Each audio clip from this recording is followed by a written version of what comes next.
तुमच्या कम्प्युटरमध्ये सुद्धा सी आणि डी नावाचा 2 ड्राईव्ह आहेत, पण तरी सुद्धा तुम्हाला अजून एक नवीन ड्राईव्ह काढायचा असेल तर त्यासाठी हा व्हिडिओ नक्की बघा.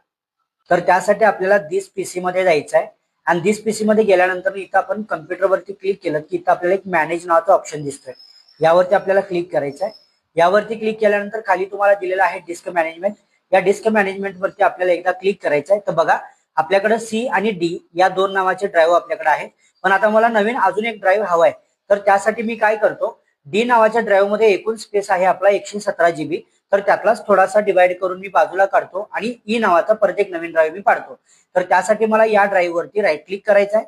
राईट क्लिक केल्यानंतर इथं श्रिंक व्हॅल्यू म्हणून ऑप्शन दिला, यावर आपल्याला एकदा क्लिक करायचं आहे.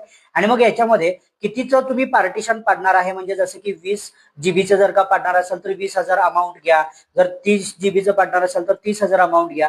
तर सिंपल आपण आता 20,000 ही व्हॅल्यू टाकूया आणि यापुढे आपण श्रिंक व्हॅल्यू वरती एकदा क्लिक करूया. तर तुम्ही बघा इथे 19.53 जीबीचा एक नवीन ड्राईव्ह आपल्याला इथं अनलोकेटेड दिसतोय. आता हा सध्या ऑफच आहे, अजून तो आपल्याला आपल्या ड्राईव्ह मध्ये दिसणार नाही कारण तो अनलोकेटेड आहे.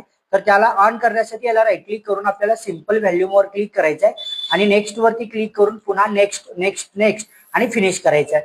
फिनिश केल्यानंतर तो फॉर्मॅट होऊन ड्राईव्ह तुम्ही ऑब्झर्व करू शकता आपल्या ह्या अदर ड्राईव्ह मध्ये तो ऍड झालेला आहे, न्यू व्हॅल्यूम एफ. अशाच पद्धतीचे नवनवीन व्हिडिओज पाहण्यासाठी आजच आपल्या चॅनलला फॉलो करा.